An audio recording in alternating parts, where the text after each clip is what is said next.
Hello everyone, welcome back to my YouTube channel study together with Ratika. आज के video में हम लोग स्टार्ट करने वाले हैं class 8 chapter 4 materials metals and non metals chapter के एक्टिविटीज़। ये चैप्टर मैंने पूरा डिटेल में पहले ही समझा दिया है, तो आज हम लोग सिर्फ देखेंगे इसकी activities. So first of all the activity 4.1 we are going to discuss. Take a small iron nail, a coal piece, a piece of thick aluminium wire and a pencil lead. Beat the iron nail with a hammer.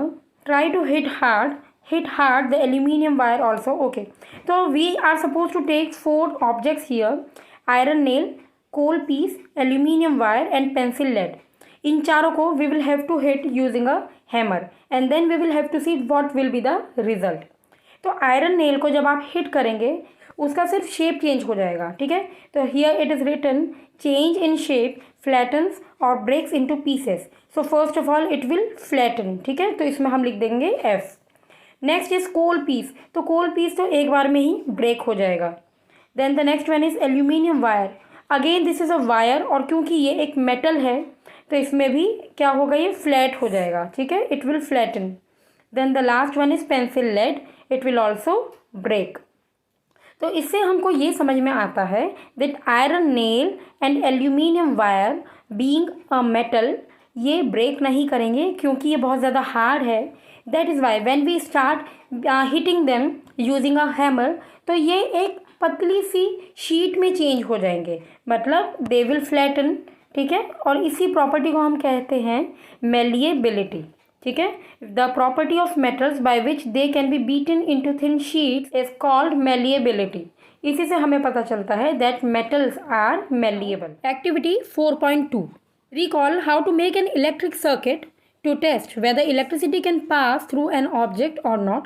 So in this activity we are supposed to make an electric circuit जिसमें हम लोग अलग अलग type के objects को use करेंगे and using those objects we will identify whether those objects are able to conduct the electricity or not. Now repeat the activity with the materials mentioned in table 4.3. So these are the objects using which we are supposed to make this circuit.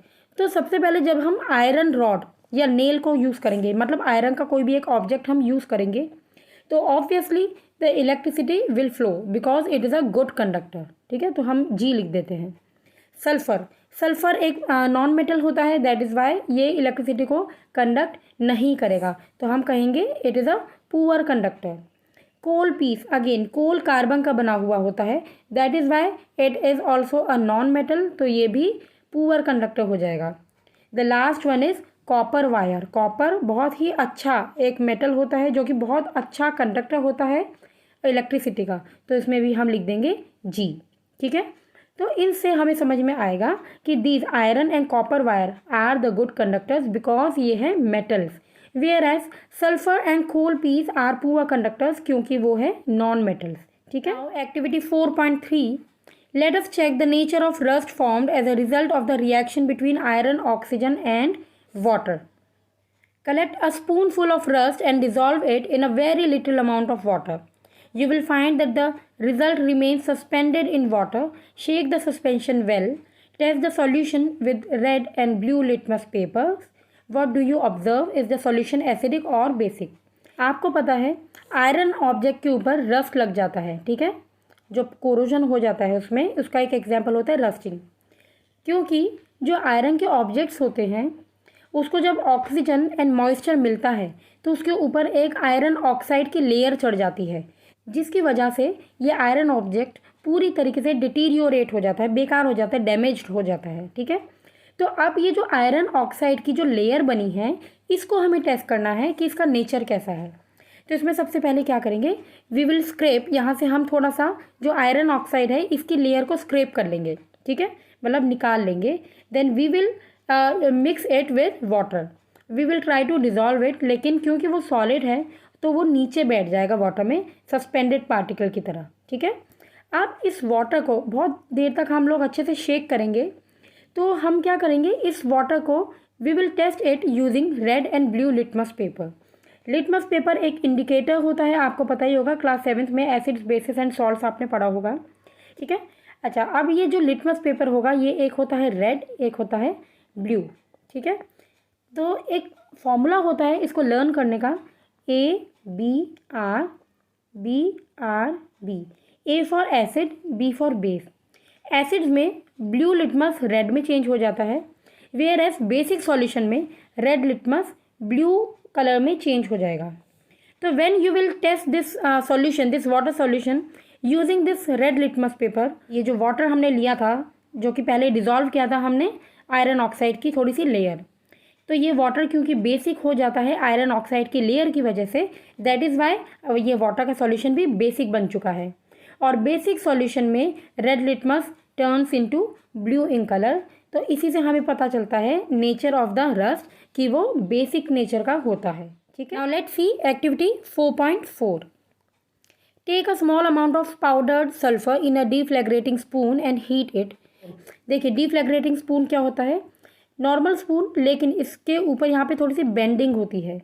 ये bending इसलिए given होती है so that jar के अंदर हम इसको hang कर पाए इजीली।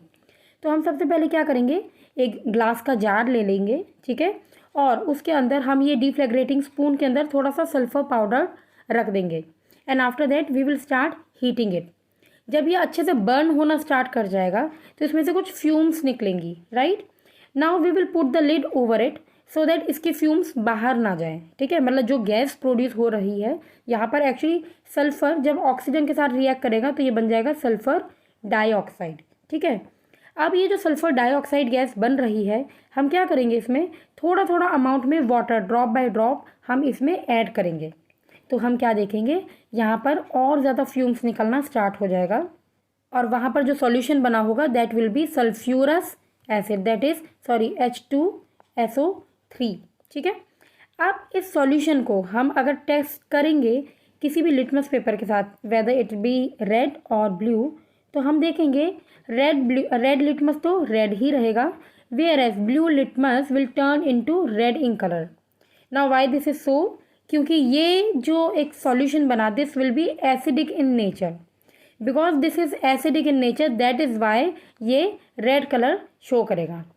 तो इससे हमें एक बहुत ही इम्पॉर्टेंट चीज़ समझ में आती है, जब हम मेटल का ऑक्साइड लेते हैं, ठीक है, मेटल के साथ जब ऑक्सीजन को रिएक्ट करवाते हैं तो बनता है हमारे पास मेटल ऑक्साइड।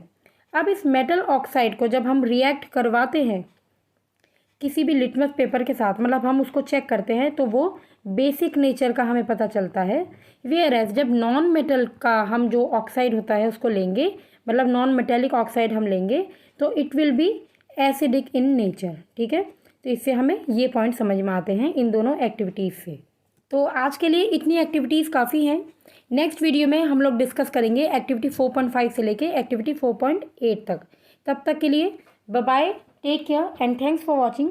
और अगर आप लोगों ने इस पूरे चैप्टर का कंप्लीट वीडियो नहीं देखा है, you can watch from the link given in the I button, या आप एंड वीडियो में भी इसका लिंक गिवन है, आप वहाँ से भी वीडियो को देख सकते हैं।